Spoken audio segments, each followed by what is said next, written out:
మాట్లాడే ముందు ఒక్క నిమిషం మాట్లాడిన తర్వాత మరి ఈరోజు మనందరికీ ఒక పెద్ద పండగ, అంటే మన తెలుగుదేశం పండగ.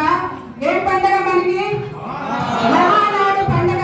మన అన్న నందమూరి తారక రామారావు గారు 103వ జయంతి సందర్భంగా మనందరం కూడా, ఎందుకంటే ఎప్పుడు కూడా ఎక్కడో ఒక ఏదో ఒక జిల్లాలో పెట్టేవాళ్ళు, కానీ ఇప్పుడు మరి ఎందరో సమస్యల వలన మనందరినీ కూడా మన నియోజకవర్గంలో మరి క్లస్టర్ ద్వారా మరి ఎక్కడికక్కడ పెట్టుకుని సెంటర్లు పెట్టుకుని మరి ఈ మహానాడు కార్యక్రమం జరుపుకోమన్నారు. మరి మైలవరానికి నన్ను మరి పరిశీలకులుగా వేశారు. మన ఎమ్మెల్యే గారికి, మన ఎంపీ గారికి ముందుగా నా హృదయపూర్వక నమస్కారాలు తెలియజేసుకుంటూ, మరి ఈ కార్యక్రమంలో పాల్గొన్న ప్రతి ఒక్క తెలుగుదేశం సైనికులకి, ప్రతి ఒక్కరికి పేరు పేరు నా హృదయపూర్వక నమస్కారాలు తెలియజేసుకుంటున్నాను. ఎందుకంటే మనం ఎంత కష్టపడితే అంత ఫలితం దక్కడానికి మరి మనందరం కూడా, ఎందుకంటే ఏ పార్టీలో కూడా దక్కని గౌరవం కానీ, మర్యాద కానీ, క్రమశిక్షణ కానీ ఒక్క మన తెలుగుదేశం పార్టీకే ఉంది.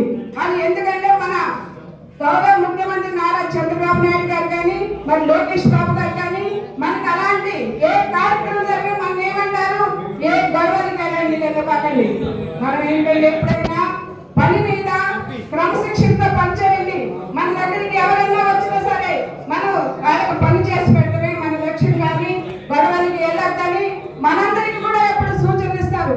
అదే విధంగా మనందరం కూడా క్రమశిక్షణతో పనిచేసి మన తెలుగుదేశం కీర్తిని మరి ప్రపంచ దేశాల్లోనే ముఖ్య నాయకులైనటువంటి మన గౌరవ ముఖ్యమంత్రి నారా చంద్రబాబు నాయుడు అలాంటి గొప్ప వ్యక్తి దగ్గర మనం పని చేస్తున్నాం. కాబట్టి ప్రతి ఒక్కరు కూడా చక్కగా మీ నియోజకవర్గానికి చక్కని ఎమ్మెల్యే గారు ఉన్నారు. ఎందుకంటే నేను 3 రోజుల నుంచి వస్తున్నాను, ఈ 3 రోజుల నుంచి చూస్తున్నాను.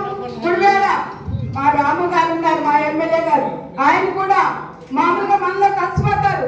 నేను ఒక ఎమ్మెల్యేని అన్న ఒక ఏమీ కూడా ఉండదు.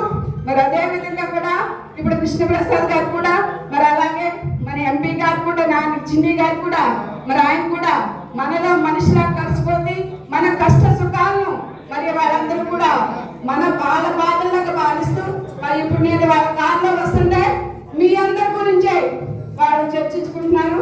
ఎందుకంటే ఏ సమస్య ఉన్నా సరే పరిష్కారం చూపిస్తానికే మన ఎంపీ గారు, ఎమ్మెల్యే గారు ఉన్నారు. మనకి పైన మన తెలుగుదేశం పార్టీ ఉంది. మనం అందరం కూడా మన పార్టీకి సైనికుల్లాగా పనిచేసి మన తెలుగుదేశం పార్టీని మరి ప్రపంచ దేశాల్లోనే అగ్రగామిగా నిలబెట్టడానికి మన ఆంధ్ర రాష్ట్రం ముందుండాలి. అదే మన కష్టమే మనకు ఫలితాన్ని ఇస్తుంది. అదే ఆ ఫలితం మన చంద్రబాబు నాయుడు గారికి వస్తుంది. మనందరం కష్టపడి మన పార్టీ కోసం కష్టపడాలని, ఎలాంటి గొడవలకు కానీ మరి మనస్పర్ధలు తెచ్చుకోకుండా ఈ పార్టీని అన్ని విధాలా కూడా ముందుకు తీసుకెళ్లాలని కోరుకుంటూ, మరి నాకు అవకాశం ఇచ్చినటువంటి మన ఎమ్మెల్యే గారికి మీ అందరికి కూడా మరొక్కసారి